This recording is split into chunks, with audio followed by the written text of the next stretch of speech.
Hello, friends, and welcome back to the Juicebox Podcast.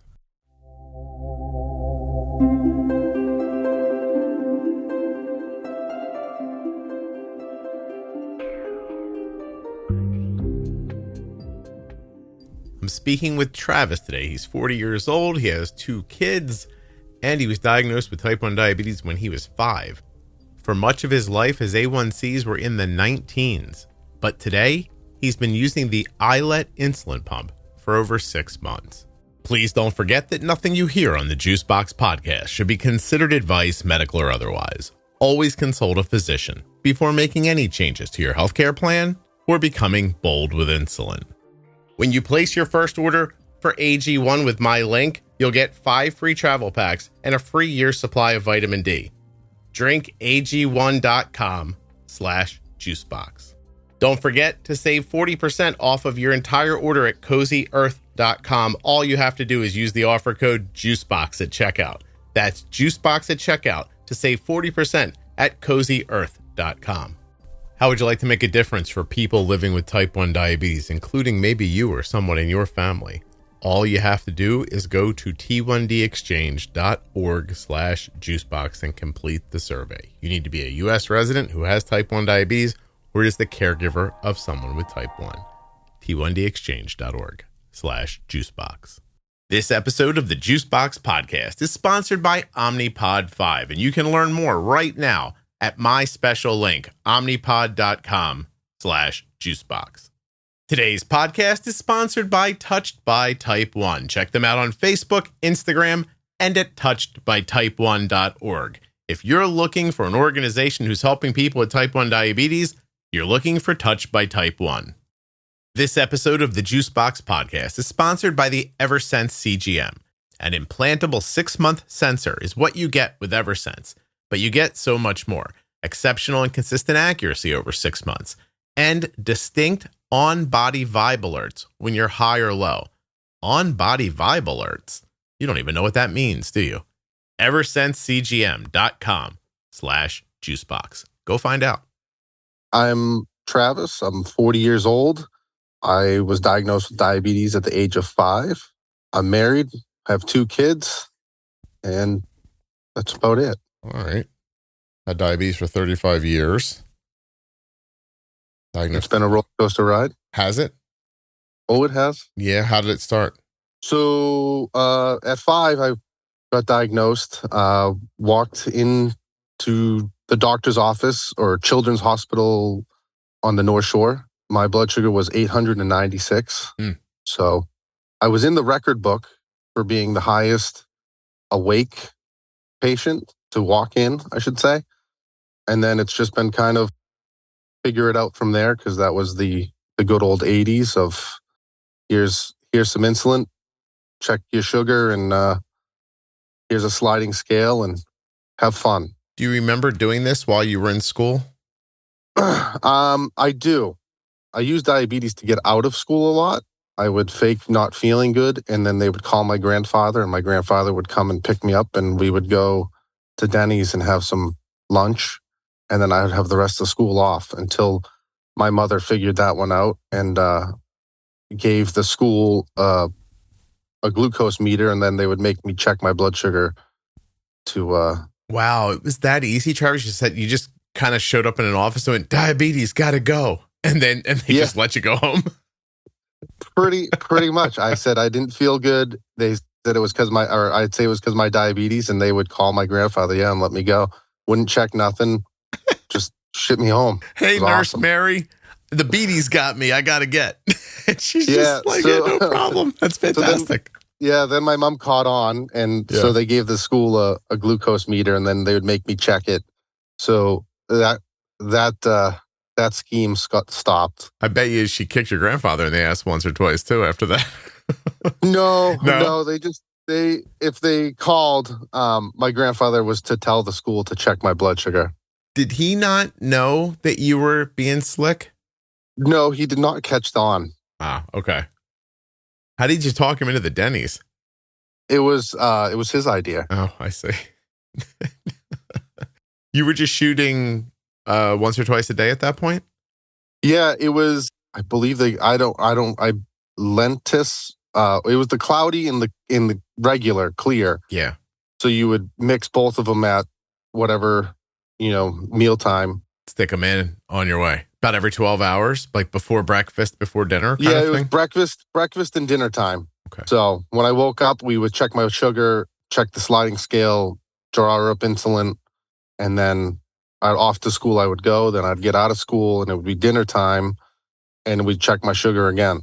Do you know what your blood sugars were back then? Were they like stable, low, high? I don't remember they were. I know my A1C was a 7 for the longest time because I remember going into Jocelyn Clinic and telling my mom numbers off of my machine and then like faking some of them.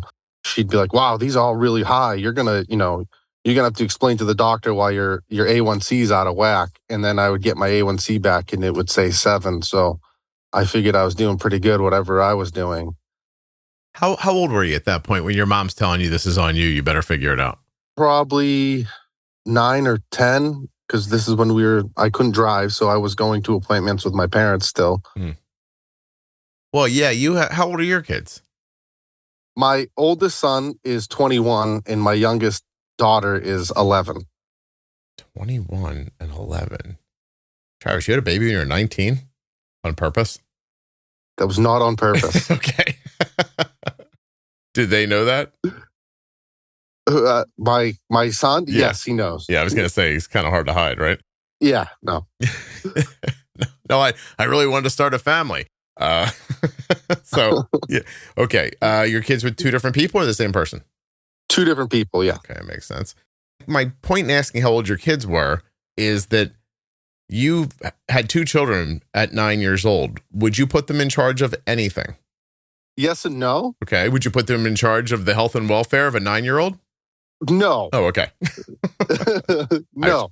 So like my daughter is pretty, I mean, both my kids were pretty self-sufficient. Yeah. But I wouldn't, I mean, my daughter has ADHD and she has to take her medicine at 8:00 at night and we have to have an alarm set because she wouldn't remember if the pill bottle hit her in the head. So we have a reminder set for her. Yeah. But yeah, no, I get, I get what you're saying. I've had a number of conversations recently with parents, and this is off mic. And I get the idea of they need to understand it. It's their diabetes. Like we want them to be autonomous. Like I don't just understand it. I agree with all that, but you can't just make the announcement and then expect they're going to do it. And then when it doesn't get done, ignore that means poor health and just go, oh, you better figure it out. That part of thinking eludes me. It's a very like black and white way of considering things. Like, they have to understand this. Yes, true. But that doesn't mean that they're going to randomly figure it out on their own. It's such an interesting, I don't know, interesting is the wrong word because I'm trying to be polite, but I don't get it if you're doing that is what I'm saying. And so, I don't know. How did that work out for you though? Today's podcast is sponsored by the Eversense CGM. Boasting a 6-month sensor, the Eversense CGM offers you these key advantages: distinct on-body vibe alerts when high or low, a consistent and exceptional accuracy over a 6-month period, and you only need 2 sensors per year. No longer will you have to carry your CGM supplies with you. You won't have to be concerned about your adhesive not lasting, accidentally knocking off a sensor, or wasting a sensor when you have to replace your transmitter. That's right, there's no more weekly or bi-weekly hassles of sensor changes, not with the Eversense CGM. It's implantable, and it's accurate. EversenseCGM.com/juicebox. The Eversense CGM is the first and only long-term CGM. Eversense sits comfortably right under the skin in your upper arm, and it lasts way longer than any other CGM sensor. Never again will you have to worry about your sensor falling off before the end of its life.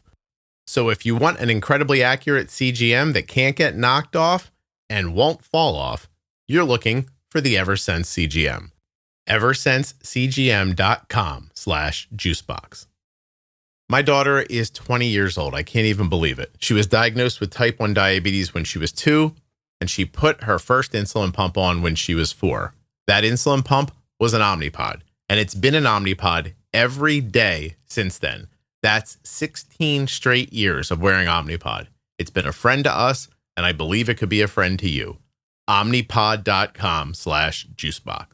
Whether you get the Omnipod DASH or the automation that's available with the Omnipod 5, you are going to enjoy tubeless insulin pumping. You're going to be able to jump into a shower or a pool or a bathtub without taking off your pump. That's right, you will not have to disconnect to bathe with an Omnipod. You also won't have to disconnect to play a sport or to do anything where a regular tube pump has to come off. Arden has been wearing an Omnipod for 16 years. She knows other people that wear different pumps, and she has never once asked the question, should I be trying a different pump? Never once. Omnipod.com/juicebox. Get a pump that you'll be happy with forever. It worked out fairly well, I would say. I did what I needed to do. And then at 18, 19, I moved out. Mm-hmm. Then you really did what you needed to do. And then I'm just kidding, Travis. Go ahead. And then once I was on my own and I was doing my, working and had my own health insurance, I finally realized how expensive everything was. And that's kind of where the roller coaster really hit for diabetes. Well, did you ignore some of your care for costs? So I definitely backed off of taking insulin as much as I should have for costs. I was doing that, I'll take a shot when my blood sugar is through the roof. And if I can maintain a good sugar level, like keep it around 150, then I won't need to, inject. I was super busy at work. I was running around so active to kind of help keep my blood sugar a little bit stable, but then it just get out of control. It's not enough without the right amount of insulin. Yeah. Exercise is nice and it'll make your insulin more sensitive, but not if you're not taking it. Did your parents know that you were making that concession? They didn't until I split up with my son's mother and moved back in with my mother. And she was like, what are you doing? And I told her I couldn't afford everything. And, I had other bills that were more important to pay. And I don't think I saw an endocrinologist. I want to say when I was 19 was the last time I saw an endocrinologist. And then the next time I saw one was when I was like 23. Travis, can I get a little context here? Did you move out because your girlfriend was pregnant and you were trying to put a nuclear family together? Yes. Okay. And then that doesn't go well. I mean, surprise. And I'm trying to imagine if that happened to me when I was 19, how long I'd be able to hold that together. That doesn't go well. Then you've got to move home because now you're paying for the baby and you're still very young. And that's how your mom sees. I mean, she probably was, I'm not going to lie to you. She probably thought the whole thing was a train wreck, but that's when she finally sees. Yeah, definitely did. Yeah. And then she sees the health aspect of it. Does she step back in at that point? Yes and no. She stepped in to make sure that I could get all my bills straightened out and then kind of get my life back in order. I got a job. Well, first thing I did is I found a doctor, endocrinologist, I'll say. Mm-hmm. She put me on Lantus and Humalog. And she basically was like, this is the poor man's pump because you can't afford a pump right now. And your sugars are so out of whack. We're not going to put you on a pump. So we're going to put you on what they call the poor man's pump. I ended up doing what she was saying and ended up having a low blood sugar behind the wheel of a work pickup truck. Mm-hmm. So I lost my license for, I want to say it was like 15 days until I could prove that it was, Stable. A fluke in the system. Yeah. That's a lot at a young age, Travis. Yeah. What was the poor man's pump? So it was Lantus, which is the long acting, and then Humalog I would take multiple times a day, like 4 or 5 times a day. I would take Humalog insulin to. Well, but through a pump? No, just through MDI. Yeah. Okay, I see. So this is kind of almost a cultural thing at that point. Like this is kind of the time where they were moving from regular and MPH to faster acting insulins. They didn't really even know what to call some of this stuff at that point, I guess. Yeah. And this is when I believe the first kind of insulin pump was Starting to come just out. coming. Okay. Yeah. All right. I see. I get it now. So yeah, it's just kind of like colloquial the way they put it, I guess. Yeah. Wow. You able to get your license back? I got my license back. I do have to say the paramedics and the police officers were very surprised that I was conscious and talking to them when they pulled up, because I was able to. I had no accident. I had no crashes. I pulled into a parking lot. I was on the wrong side of the road, so the cops were following me. And when the paramedics came and did a sugar, I was 14. They were both like, "You should be dead right now." And I was like, it's all right. Yeah. I got to get back to work. Yeah, I have lunch here. I'll take 20 minutes, eat my lunch, and then continue on. I promise I won't move from here. But they made me take the ambulance ride, and I had to pay that one off. Yeah. That everything's when you're broke, it seems like everything's out to get you. And you know what I mean? Oh, yeah. Yeah. I lived through it for sure. Yeah. I used to tell people there was a time in my life that if you asked me for $50, you might as well have asked me for $1 million. I didn't have I couldn't have come up with 50 any easier than I couldn't have come up with $1 million. It was just what it was. All right. So, okay. So you have some chowder or a lobster roll and a beer and you get back to work. I understand. And, and then like from there, how do things progress? Because your intake form is very interesting. You're like, I just want to talk about like how things have changed. And so, yeah, you know what I mean? Because, so I progressed. I went from, the old school, knowing in the 80s, I would say very little. It was a, shot in the dark, do this and hopefully you'll stay alive. Yeah. To I ended up getting a job at the state and was able to finally switch over and get a pump. So that was the newer pump. I don't know if the Medtronic Mini-Med maybe, or yeah, it was the Mini-Med.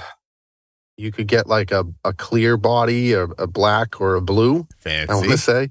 Did someone try to make that feel important to you in a doctor's office? Like you can choose your color. You'd be like, oh. I want to say it was the Medtronic rep.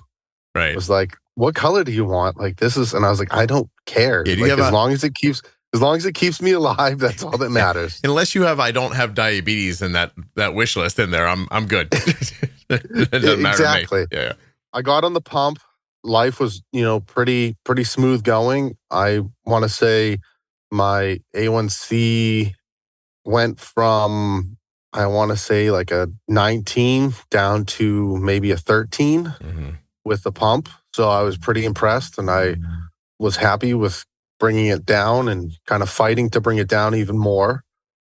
I did the Dexcom, the original Dex sensors that were like a syringe at an angle that you stabbed in yourself and you had to keep in the fridge. Yeah. Oh, you had to keep in the refrigerator back then? The sensor piece you had to keep in the refrigerator. No, yeah, you had to keep them cool. I don't even remember that. What year do you think that was? The very first one? I want to say it was. They were just like brand new. They're like, try these, see how they work. It's supposed to be, you don't have to take a blood sugar as often. You have to do it like twice a day to calibrate. Mm-hmm. I tried it, and then my insurance said, no, we're not paying for it. You'll have to pay the $1,000 a month for it. And I said, well, I guess these can, I'll use them up and I'll go back to what I was doing. Oh, just 1,000? Sure. Can I pay for the whole year, please? Yeah.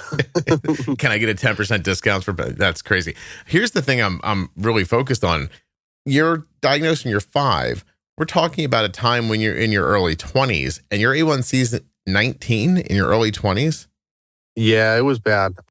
I didn't control it at all. I went out, I would go out drinking and partying and, while taking care of a family, while doing everything. And yeah, I was refusing to believe I was the diabetic, you could say at that point. Okay. How long did that part go on for where you were just like, about 5, maybe 6 years. And then I, was like, I gotta change. Mm-hmm. Is that when you got to the 13 with the pump or no, not yet? Yeah, that's when I got to the 13 with the pump. Okay. So I got to change, grab a pump, go from 19 to 13. Do you stay at 13 long or do you start to figure it out and see a decrease at that point? I started to see a decrease. I want to say I went from 13 down to, and I kind of hovered at 10 for a long time. Give me some context. What's your A1C right now? My A1C right now is a 6.5. Oh, good for you. Now, what's the difference between a 6.5 and a 10? What's the difference in your effort and what you were doing? So there's a lot of effort put into that. I actually found a new endocrinologist because I was trying to get my CDL. So I needed to go and get all this paperwork done. And she was basically like, I'm not signing this paperwork unless you can get your A1C down to a 7. Here's what you need to do, and I will help you. And she actually saw me for the very first time and didn't even charge me for an appointment fee. So absolutely love my endocrinologist now. I still see her. No kidding. So she kind of kicked me in the butt, and I worked. I started, checking my sugars more. I started, bolusing more, because I think that's the biggest thing I never did was bolus for meals. I would always, I ate, let me just give myself a bolus later. Did you ever even do it later, or was it just, It was probably 50-50. Sometimes I did it later. Sometimes I was like, well, it's too late now. Let the pump, let it run its course and catch up. This is not an uncommon story from people who've had diabetes for a long time. And I think what I mean by that is for people who at one point were just doing regular NPH, like just shoot it again. Don't think about it. Don't test. Don't worry. It is what it is. Are you telling me that you were doing your Lantus and nothing else most of the time? Or even that if you had a pump on, you would let it run your basal insulin, but then very frequently, or a coin flip, whether you would bolus for your meals or not? So with the pump, I would very frequently, I would not frequently bolus for meals. I would just let it run the basal. And then if my sugar, if I was up in the 300s and it wasn't coming down with the basal, I would then kind of mess around with the bolus number and see how I could, how much I needed to get down. And what was your understanding of the impact that was having on your health? I knew it wasn't good because I had a doctor that told me that I was going to lose my arms and my legs and body parts and I would never see my kids grow up. But I was, still in my early 20s and I was like, whatever. I've lived this long. I'll continue to live. My understanding is that it was absolutely terrible. Thankfully, I don't have any side effects except for retinopathy in my eyes, which isn't bad, and they're keeping tabs on it. Right, so going back to that time, hey, you're gonna losing your arms, losing your legs. Made me think of the Metallica song when you said the way you said it. There's something about that. But that's being told you, and you're like, whatever. Do you mean whatever? Like, nah, that's not gonna happen to me, or I'm okay so far, so I won't think about like why would. I'm trying to understand why when it was a whatever. I'll never live to see that kind of thing. Like, oh, okay. I was told I only, if you live to 25, you've hit a milestone. So, I was, well, if I hit 25, that's a milestone, and I probably don't have much longer after that. But no, Travis, no feeling of like I'll beat this or I'll do better than that. Like, just you took what they told you to heart. Like, I'm not going to live for a very long life. I kind of took it to heart, but I was like, you know what? We all got to die at some point. So I'm going to live it up and have fun. I'm not going to let the diabetes hold me back and not be able to have fun like all my other friends are doing and do what they're doing. So especially if I'm not going to live very long.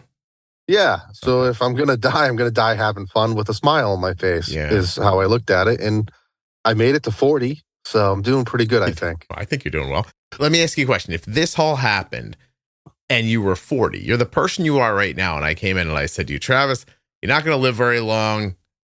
Don't even bother trying, blah, blah. Do you think you'd still accept that? Or do you think now as a more mature person, you'd be like, well, maybe I should go talk to somebody else? Or are you sure? As a more mature person, I am definitely taking way better care of it. And I have to say, listening to the Juicebox podcast, I understand a lot more of what the harms I have done to myself and why I'm trying to do way better than what I used to do. How long have you been listening? So I haven't been listening that long. I want to say maybe a year. In a year, has your A1C gotten better?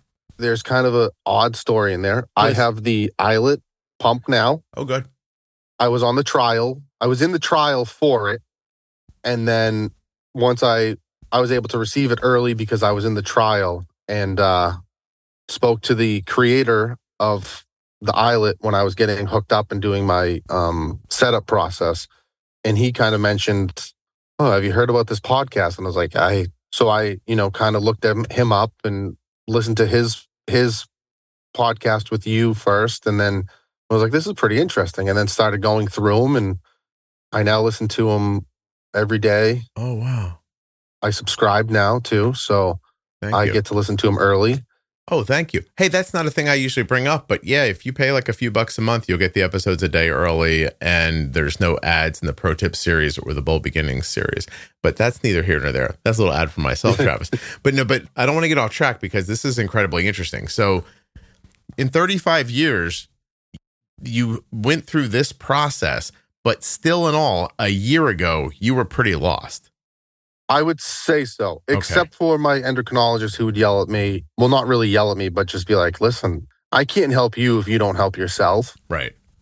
And, if you want to keep your CDL and I have to continue to sign this paperwork, then you need to figure this out and show me that you actually want to keep your CDL license. Oh, I was going to say, like, your first major health improvement, it was for money. You needed to keep your job and upgrade your job with a different license. That's why you really got your A1C down to 7, right? Yes. Yeah. That's what I thought. Okay. All right. But I mean, so you met Ed. Is it Ed that you met? He was on the podcast, right? Yes. Yeah. And so, well, that's interesting. So are you in the iLet trial because how did they find you?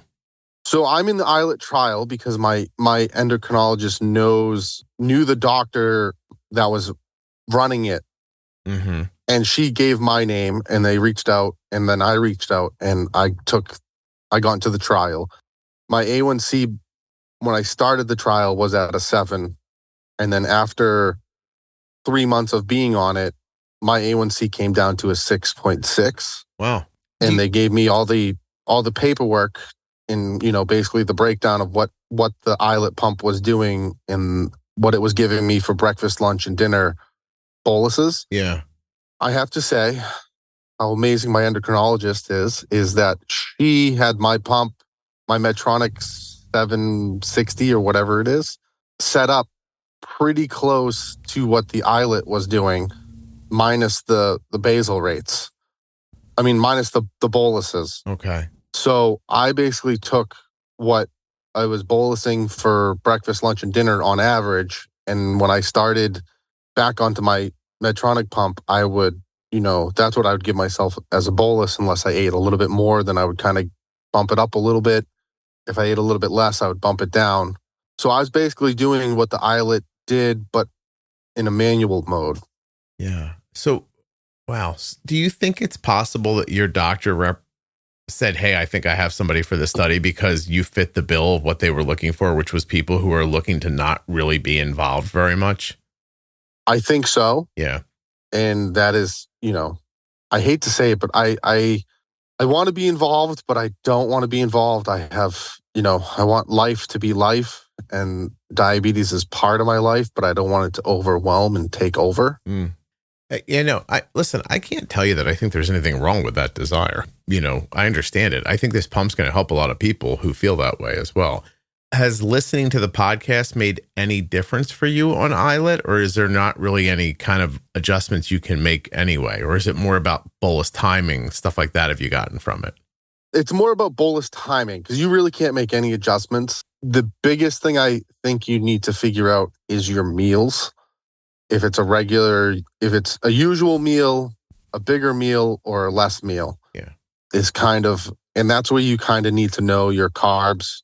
And I definitely think the podcast has helped with the protein spikes and all that, because we do like a pizza night at the house. I'll make homemade pizzas, and I know that I can bolus for that pizza as a normal meal, but in an hour, I'm going to spike up. In about a half hour or 45 minutes after my initial bolus, I will then give myself a usual amount. and it will keep me right where I need to be. You figured out how to tell the iLet 2 different meals for something like pizza. Correct. Yeah. The iLet's great, but it trends your rises and raises when you're going up, and if you're getting too low, it'll figure that out. Mm-hmm. But if after you eat for like a protein, spike, it doesn't really catch it quick enough. Right. So that's how you're getting under a 7 with iLet. Yes. You're kind of bolusing extra. Not really extra. You're bolusing what you need, but you're filling in gaps where the pump wouldn't be as aggressive, I guess I should say. Yes. Okay. Wow. But for people that are just getting on it and figuring things out and don't really know. Yeah, don't do that. What they're doing. Well, it would be great for somebody. It would be great. I would say it would be great for somebody that doesn't quite understand carb counting, and because you could definitely maintain a 7, just, bolus for what you're eating, mm-hmm.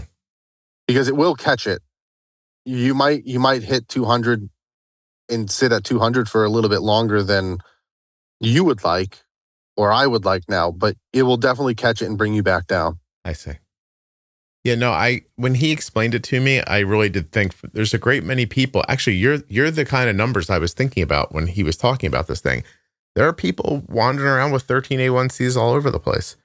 And if you're telling me you can put this device on them and they can say, what is it? I'm having breakfast, lunch, or dinner. It's usual, less than usual, more than usual amount of food. That's it, right? Yep. It's usual, more, or less. Usual, more, less, breakfast, lunch, dinner. That's it. That's it. Yeah. Well, that's not a lot. So, but you're doing it too. Because there's a world where 20-year-old you wouldn't push the button even. Well, see, this is where I think a 20-year-old me would push this button because it's easier. Okay. Less consuming than having to go in and calculate, okay, I have to put in like the Medtronic pump. You have to put in, this meal is, 40 carbs. Okay. I put in 40 carbs. Okay. And, I just hit a button, bing, bing, done. Trez, do me a favor, because I think I have a good grasp of you already, as good as I can in a half an hour, but I want to make sure everyone else does too. Your regular life, you're a hardworking guy. You're not lazy, right? I'm not lazy. I drive a truck for a living, a dump truck for a local trucking company. Mm-hmm. I coach rugby on the weekends. I used to play rugby. I try to stay as active as possible. My daughter ice skates. My daughter plays rugby. My wife works with animals. So you're an involved constantly person. Going. Yeah, you're an involved parent, the whole thing. Yes. Yeah, it's just this aspect, for whatever reason, whether it's your personality or the time you got diabetes and how it was first explained to you, or whatever it was that put you into this mindset. This is just the mindset you have, and you're adapting to it with different technology. And I have to say, I love the new technology. Yeah. I have the Dexcom. I'm on a Dexcom G6 right now, and I'd fight you over taking it away. I used to say that about TiVo. I used to say, if you came to my door and tried to take my TiVo back, I would get a bat. Yeah. Now everybody doesn't even know what that is. Like, all media's time shifted at this point. You know what I mean? Exactly. But I take your point. Like, listen, man, that's fantastic. And it's actually kind of big of you to come share this story, because this is not a story of like, hey, I found the podcast right away. My A1C is in the 5s and I'm doing great. Like, that's easy to share. You know what I mean? Like, I lived a long time. I wasn't doing the things I needed to do. I wasn't taking steps to change that. I probably wasn't going to. I got pushed into it a little bit because of a job situation. And then I got lucky with a good doctor who helped me stay as focused as possible. But then this technology is where I make my leap. Yeah. Boy, can you imagine if someone would have slapped this on 5-year-old Travis? I don't even know what I'd be doing now. It'd just be so exciting. Honestly. I would. Yeah. Also, your attitude would be completely different about diabetes. I mean, my attitude's not bad with diabetes. No. Travis, let me stop you. I don't think you have a bad attitude. I just mean your perspective would be different, I guess. Oh, probably, definitely. Yeah. But, I don't let diabetes, anybody that lets diabetes hold them back from doing something they want to do is crazy. I mean, I didn't realize that I was supposed to take off my pump going on roller coasters. When I got the iLet, they were like, don't forget to take that off if you go on roller coasters or jump out of a plane. I was like, what do you mean? I've done both those and I've never taken my pump off. And they're like, is your pump still worked after? And I was like, well, yeah, why wouldn't it? Like, I don't know. My daughter wears Omnipod on a roller coaster. Well, I don't know if Omnipod is different than the Medtronic one, but I was like, sure, I guess. And all right. I'm super excited for the technology that makes, me being able to get my CDL a possibility, and maybe having a diabetic be a airline pilot, because that was never a possibility. And now they're looking into letting that be a possibility. There's already a guy doing it. He was on the show already. Oh, perfect. Yeah. Yeah. Fantastic. So that's the kind of stuff you're thinking about. Like, you're thinking about everybody being able to have more opportunities. Yeah. And there's a kid in my daughter's school who's in her class that I didn't have to work one day. So I went to breakfast with her because her school serves breakfast. I saw him pull out his phone and look at it. And I was like, so I kind of looked at her and I was like, is he a diabetic? And she was like, yeah. And I was like, oh, okay. And my daughter is so nonchalant with everything. It's amazing. She knows where all my insulin supplies are. She knows how to change my pump, even the new one. She knows where I can't even think of the name of it now. Glucagon? The glucagon, yep. Yep. She knows where that is. She knows how to use it. I've actually spoken to the other kids' parents because they're getting ready to go to Nature's Classroom, which is an overnight camp for the kids. And I said, my daughter knows how to take care of everything. She's quite aware of what a low blood sugar behavior is, what high blood sugar behavior is. Even though it can be different in everybody, she can, she'd be an asset if this kid needed help, right?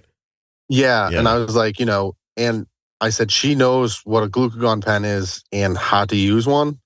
And the mother was like, well, we have the nasal spray. And I was like, well, even easier, because I'm sure she can figure that out. Yeah, no kidding. Hey, Travis, you ever growing up end up in DKA in the hospital? So I've been in DKA once, and I want to say it was probably 10 or 11 years ago. And it was because my pump malfunctioned and I actually had to get a new one from Medtronic. Those years when you had a 19A1C, you never ended up in the hospital? Never ended up in the hospital. My God, that's interesting. Do you have any feelings about why that is? I'm lucky. Yeah, I don't know. Were you just waiting until you got high and then crushing blood sugars, but you didn't have a ton of lows either? Well, no, I did have a ton of lows. You did. I was definitely roller coastering. But that roller coaster was crashing at the end. Yeah. Oh, okay. So a lot of definitely going from 500 down to 50, and then catching it, and then catching it yourself, or did you need intervention from other people? No, I would catch it myself, except for that one time I was behind the wheel. Yeah. Okay. Literally. So that one time's your one really scary low blood sugar incident? Yeah. And that one is the reason why I started running my blood sugars at 200 behind the wheel when I was driving for a living, because I didn't want to have a low behind the wheel again. That experience actually made you keep a higher blood sugar. Yeah. Yeah. Oh, that starts to make sense too. Looking back now, if you could go back and talk to yourself, what do you think you would try to convince yourself of? I would try to convince myself to maintain it better when I was running reckless and not even thinking about being a diabetic. 5 years, you said? 5, 6 years? Yeah, 5 or 6 years running rampant. Jeez. Were you with a woman at that point? No. Not living with someone. I'm just trying to wonder if there was another person in your life who saw that happening and didn't say anything to you. So my son's mother wouldn't have really recognized it. Right. My wife now would. She's pretty on top of it. Mm-hmm. But yeah, no, the only other person that would have recognized it would have been my mother, but I was out of the house by then. And I wouldn't go home at that time. Is there any other type 1 in your family line? No. My grandmother later in life became a type 2. Mm-hmm. There's thyroid problems. My mother actually I want to believe had her thyroid removed or had something Ablated, done. maybe. Yeah. Okay. So she takes a replacement. Your thyroid's okay? My thyroid is okay. My cholesterol was a little elevated. They put me on a statin and then they took me off. So I'm not taking a statin anymore. Mm-hmm. How about in the family? Celiac, eczema, bipolar, anything like that in the family? There's definitely bipolar in the family. Maybe my aunt. Okay. So any Alzheimer's with the older ones? No. No. Okay. Wow, man. It's crazy. This is the kind of story that just really interests me because to me, it has so much to do with how you started.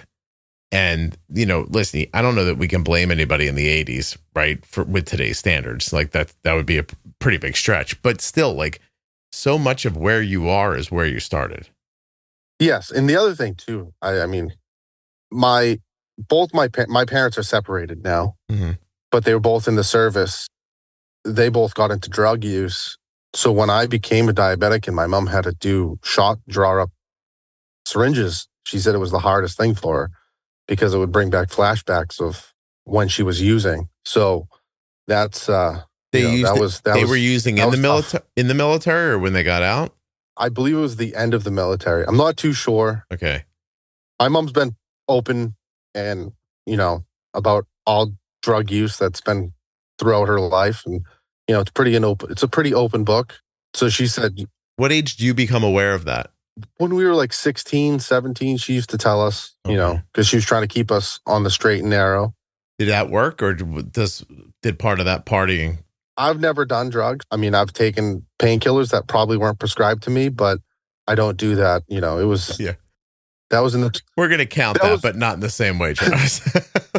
That was when I was, in my 20s running crazy and doing things and partying with everybody. But I still had my job. I still kept my responsibilities. Yeah. But were you drinking mostly?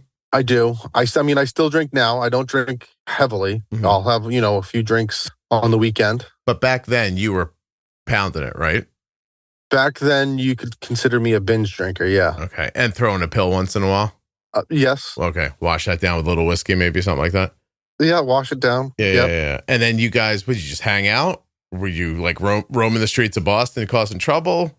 No, chasing girls? What were you doing? We would hang out, either at a hotel or in the woods, the town woods, hang out. The woods. Was there a sofa in those woods, Travis? There could have been a sofa in those woods. Well, I saw one of those sofas a couple of times. You're not that much older than me. No, so I know you. Yeah, I'm not that much older than you. Oh my God. Can you imagine that there was a time in your life when you were like, you know what makes sense to me? We're going to get good loaded, climb out in the woods, and sit on a dirty sofa that I'm 100% sure a squirrel shit on. Yeah, yes. This will be great. We'll love this. So your mom did scare you out of doing drugs, you think? It wasn't scare me out of. I wasn't really for you. Yeah, it wasn't for me. I wasn't really interested. I was around it. I've had friends. Sure. Did everything under the sun, but it really wasn't for me. I have to tell you, I have the same story. Every opportunity in the world, I just never cared.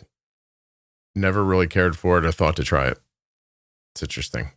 I didn't drink either, but I'm not bragging. I'm just saying, like, the drug thing never occurred to me. It's really interesting how it strikes some people and not others.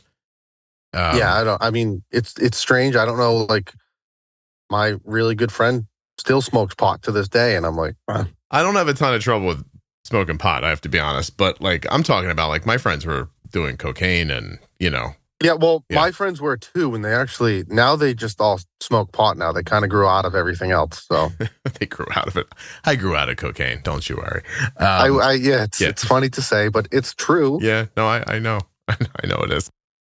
How did you talk to your son about all this? About drugs diabetes? and alcohol and like how you were, because maybe you haven't, but like you're running around, you made a baby pretty young. Like, did you give him I sent my son to school and I was like, listen, just don't fuck up the things you can't unfuck. And he was like, what? I'm like, you can't kill somebody and come back from it. You can't get somebody pregnant and come back from it. I'm like, don't fuck up the things you can't unfuck. And he was like, okay. And I sent him on his way. Like, did you have a conversation like that? I did have a conversation with him like that. He's a very good kid. He's got a good head on his shoulders. I love him dearly, but he sometimes isn't the brightest. As he would say, at least I didn't make your mistake. I'm making my mistakes. I picked different ones. You know, he'll come to me and he says, you know, listen, I'm 21 and I don't have a kid yet. I'm doing better than you already. And I was like, there you go. Hard to argue with.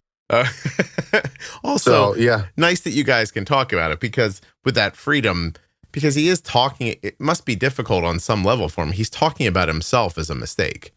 And that can't be easy, like psychologically, you know what I mean? But it sounds like you guys have a nice open back and forth about it. And I think that probably is what makes it easy for him, you know? Yeah. I mean, I tell him all the time, you know, yes, if I could go back, I would still do what I did. Like I wouldn't take anything from my past. You know, was it a struggle to have a kid at 19? Oh yeah. But, you know, I made it work. I made it happen. I, you know, supported him, you know, from day one. And yeah, I'm glad you're here, but I maybe should have owned a pot and a pillow before I did this. Like, exactly. Right. So,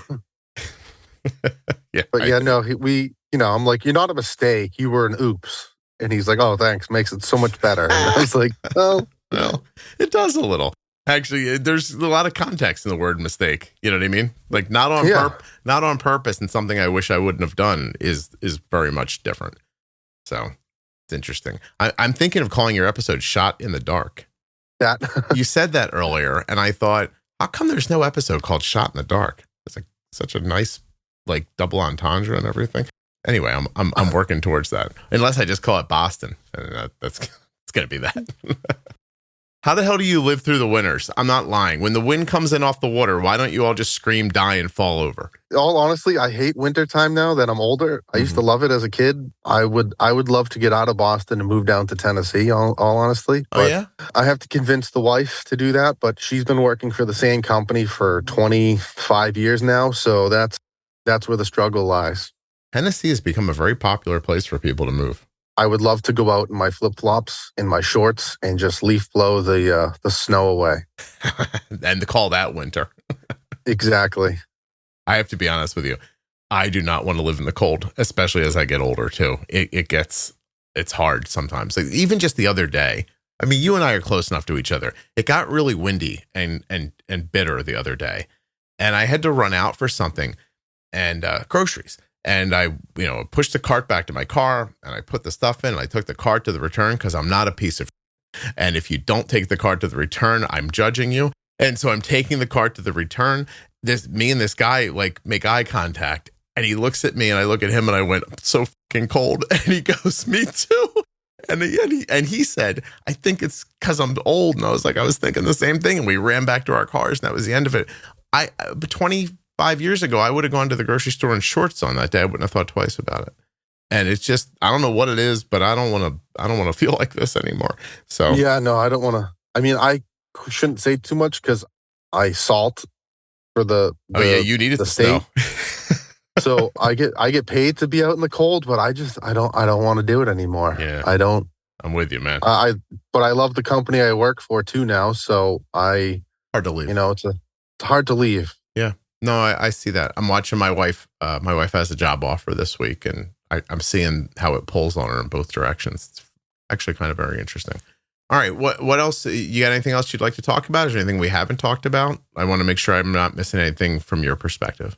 I don't think so. I just, the new technology coming out, I mean, is amazing. Give it a try. Even the G7 now, which is a plus. And yep. How long have you been on G7? I haven't been on G7. I haven't switched yet because I haven't confirmed. I haven't confirmed with my insurance company if they'll cover the G7. But iLet is compatible though, right? iLet is now compatible. If I open up my iLet, it says, please choose G6 or G7 when I switch my sensors. So nice. So you're thinking about it. That switch is definitely going to be coming too. My only issue with iLet is the length of the tubing is too short. So I think it's causing some tunneling because when I roll around in my sleep, I think it's pulling the tube because it's only a short tube. Have you given them that feedback? Because I imagine if that's happening to you, it's happening to others, they'd probably like to present people with more options, I would imagine. There is another option. It's the steel set. I'm not able to get through my distribution yet, Okay. but they're working on it. And then I'm also in the works of maybe switching to the fast acting, whether it's Fiasp or the other one. They both work in that pump as well? Yeah, one of them is actually going to be pre-filled cartridges. So you'll get pre-filled vials all set. You just pop them in. Is it going to be Lumjev? I wonder if I'm trying to see. I'm looking right now. Hold on a second. I don't know that Lumjev works with iLet. And I don't know that it doesn't, but I don't know that it does either. I think they did Fiasp for the test. Okay. All right. You're hoping that makes a bit of a difference too. Because now I'm hoping. Tell me, Travis, you've sniffed the sixes now. Now you're wondering what else you could do, right?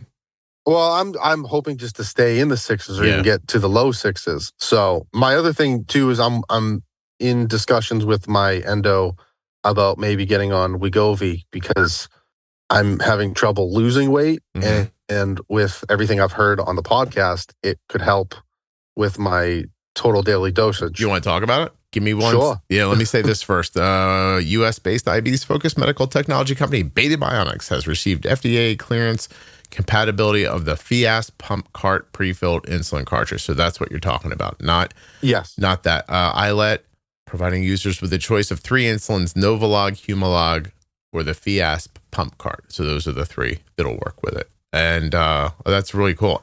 The Novolog and the Humalog, you have to fill yourself. Yeah. But the Fiasp will come pre-filled, which, I mean, you might like if it saves me a step, saves me 5 minutes, that's 5 minutes of my life I get back. Yeah, you take it. Well, I'll tell you too, the G7, where you're going to love that, besides just the size and the ease of the insertion, is there's a shorter window for warm-up down to 30 minutes. But there's also a grace period at the end of the sensor. So what I tell people all the time is like you put the new one on and live with the new one for an hour or 2 or 3 or whatever through the grace period, and then pop the old one off. And as soon as you pop the old one off, the new one's there and giving you numbers already. It's fantastic. So you don't have especially with these algorithms, right? You're not gonna have a gap of data at all. But tell me about wanting to lose weight. How much do you think you have to lose? Probably about 50, maybe 60 pounds. I'm like 275 right now at 6'1", and I don't eat much anymore. Yeah. But I try to maintain, watch what I eat. I'm not the greatest with, nutrition. I know my lunch is like a little kid's lunch because I'm sitting in a truck and I need to just have quick snacks that I can eat while I drive. Right. Me and the wife go out walking when we can with our dogs. And then, I coach rugby and run and chase the kids at rugby. And what was your frame like in your 20s? What do you think you weighed back then? I weighed 220 back in my 20s. Did you have weight to lose then, or were you solid? I was fairly solid. I mean, I probably should have lost weight, but it was all, it was all that alcohol. Yeah. Well, because I'm looking at the obesity chart right now.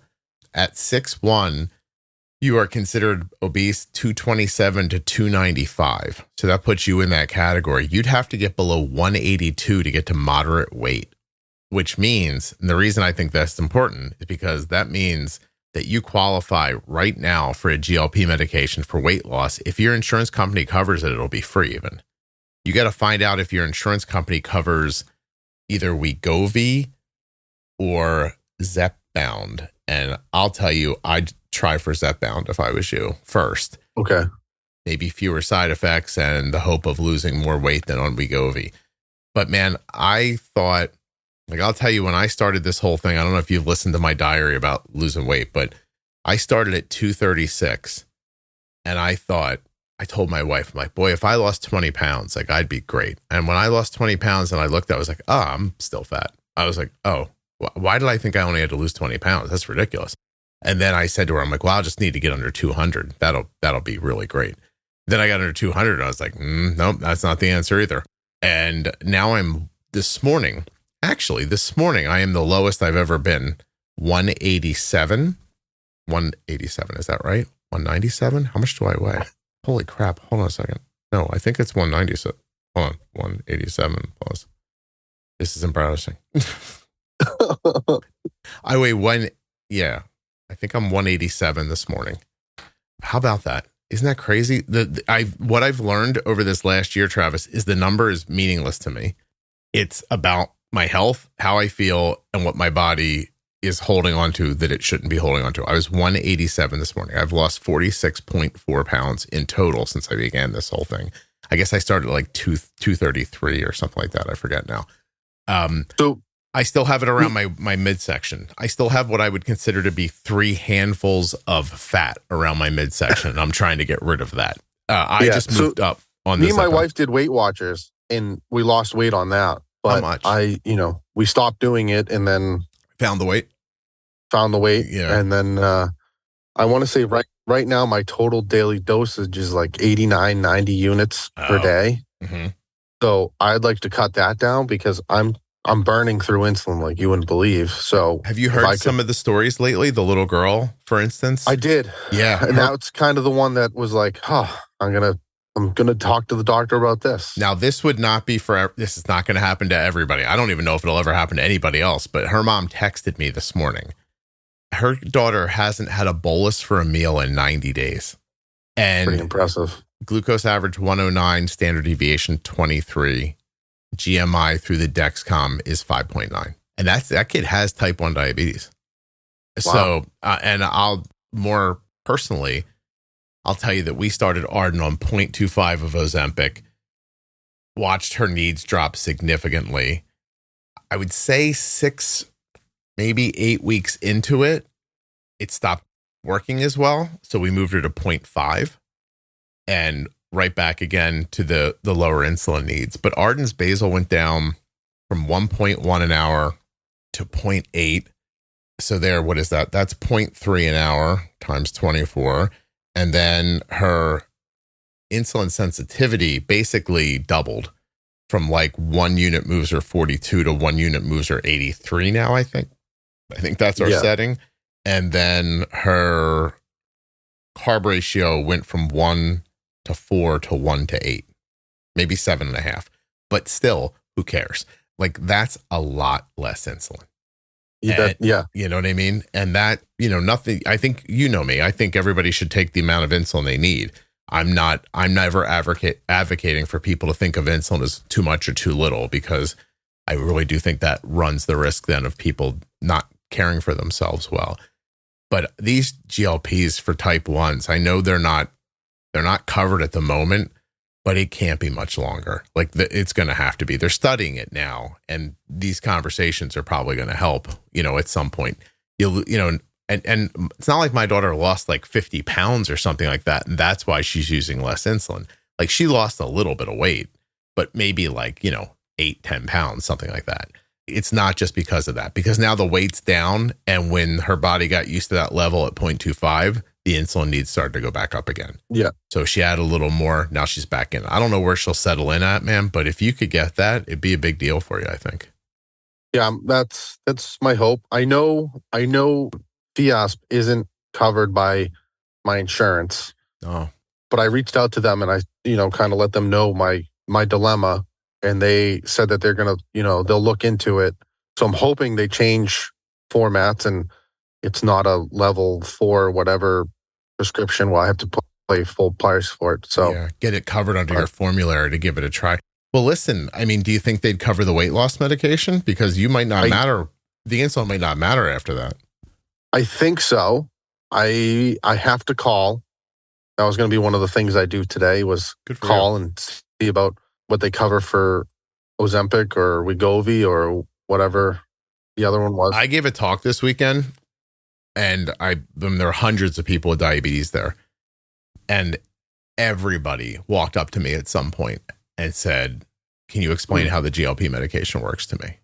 Like, and everybody had the same story. I use a lot more insulin than I used to, or than I want to, or I think I have PCOS, or, like I can't lose this weight no matter what I do. And then listen, there's some people, like you said, like I did Weight Watchers, I could lose weight, but you didn't lose 70 pounds, right? I think I lost 15 pounds. In how long? 3 months. Okay. Well, by the way, that's great. Good job. But you just couldn't keep it going? So we stopped going to Weight Watchers, and I kind of ate the same maybe a little bit worse here and there, but yeah, no, it. What do you think was keeping the weight down versus not doing it? You just started taking in more calories at some point? I think so. Well, my job changed too. I started driving, so we stopped going to Weight Watchers. Then I got my CDL, so I stopped. I started driving, which means I wasn't moving as much anymore. Right. Yeah, man. Listen, for me, I don't think there's no shame in it at all. Like, I'll tell you what I've learned over the last year. One of the most important things I've learned over the last year is that my life is finite, and I am not going to sit around thinking, oh, well, man, if I could have just worked out and ate better for a couple of years, I probably would have lost the same thing. Like, I've lost 45 pounds, 46 now in the last year. And I don't feel like I cheated. My body clearly needed this because as soon as I had it, I was okay. I don't eat wildly differently than I did a year ago. And the medication's not this magic stuff that if you eat a bunch of junk, you'll still lose weight. Like, that's not how it works either. So you have to make adjustments to how you eat, but the medication helps you, like keeps it out of your mind a little bit, keeps you from your stomach rumbling and thinking like, oh, maybe I got to eat something. So you got to be a little more meaningful about how you eat. And, I made myself 2 eggs this morning. I put a piece of sausage and some mushrooms with it. And I got to the end and there was sausage and some eggs left. And I was like, I can't finish this. Like, I just can't. And so I stopped. I'm not hungry now, but my wife was like, hey, she texted me a little while ago. She's like, I think I'm going to get a slice of pizza at lunch. And I thought, oh, I might eat a slice of pizza at lunch. That's fine. But I won't eat 3 of them. You know what I mean? Somewhere between the hunger being tamped down and the other things that medication is doing. I mean, it's amazing. It just really is. So go for it. That'd be, my personal advice. But nothing you hear on the Juicebox podcast should be considered advice, medical or otherwise. But, if you and I were standing around together, I would tell you to give it a shot. I told one of my best friends to do it. He just saw his endo and we were talking. He's like, supposedly I'm pre-diabetic. So the doctor was trying to put me on Ozempic, but said he couldn't get it cleared. So changed his mind and said Wegovy. Yep. And they cleared it. I was like, it's the same drug. And he goes, yeah, that's what he said. Yeah. That's how it works, man. I just had a family member got raked over the coals. They're like 0.1 away from having diabetes and they will not give her the medication. Just won't give it to her. And does she qualify for weight? She does, but her insurance won't cover it. So now she has to wait till she gets diabetes. Then they're going to give it to her. No problem. America. Makes no sense.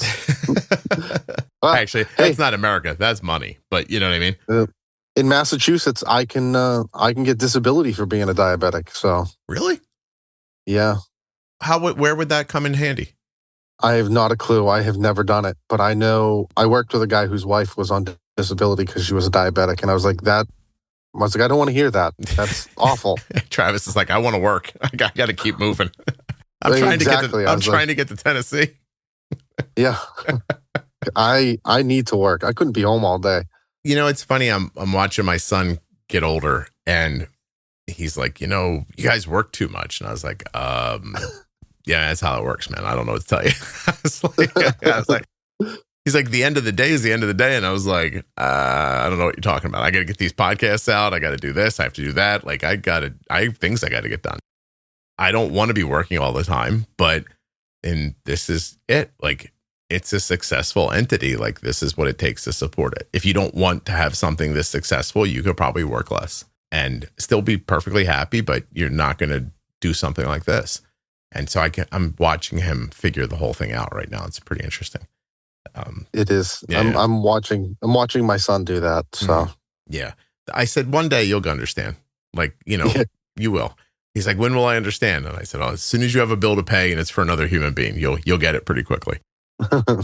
And you hit you pretty hard in your life. Well, oh yeah. Yeah. Travis, I can't thank you enough for doing this. We should tell people that in order to have a quiet place, you drove to a parking lot and you're doing this from your car, which I very much appreciate.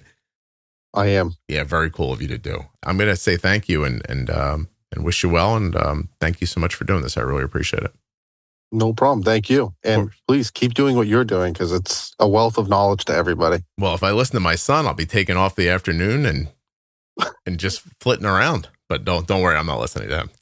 I appreciate that. I certainly will. I have great plans for the rest of this year. Like I said, like I always say, as long as we can get people to advertise in the show, that covers my financial need, and then I can put my entire effort into this.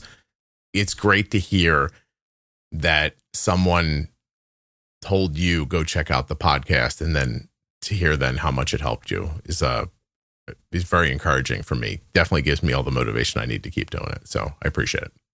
And I've spread the word of your podcast too. So hey, everyone should be doing that, not just Travis. Don't put it on Travis. Yeah. Everybody get out there. Yeah. You should be finding 2 new listeners a day. Can I incentivize people? How would I do that exactly? I don't even know. Do you know one time I thought of having a drawing every month, like Amazon gift cards, and you just like, I don't know, the honor system. Tell me how many people you've like gotten to listen to the podcast, and then you get a drawing. I don't know. I don't know how to do it. I wish I could walk around and have lunch with everybody or say thank you personally. You know what I mean? But I can't figure out how to accomplish it. So anyway, yeah, that's too much. Yeah, it's a big ask. I don't know how to reach the people and how to do all that. But nevertheless, all right, man. Thank you so much. Hold on one second for me. A huge thanks to Omnipod. Not just my longest sponsor, but my first one. Omnipod.com/juicebox. If you love the podcast and you love tubeless insulin pumps, this link is for you. Omnipod.com/juicebox. A huge thanks to Touched by Type 1 for sponsoring this episode of the Juicebox Podcast. Check them out on their website, touchedbytype1.org, or on Facebook and Instagram. I want to thank the Eversense CGM for sponsoring this episode of the Juicebox Podcast and invite you to go to eversensecgm.com/juicebox to learn more about this terrific device. You can head over now and just absorb everything that the website has to offer, and that way you'll know if Eversense feels right for you. eversensecgm.com/juicebox. If you're not already subscribed or following in your favorite audio app, please take the time now to do that. It really helps the show. And get those automatic downloads set up so you never miss an episode. Thank you so much for listening. I'll be back very soon with another episode of the Juicebox Podcast. The episode you just heard was professionally edited by Wrong Way Recording. WrongWayRecording.com.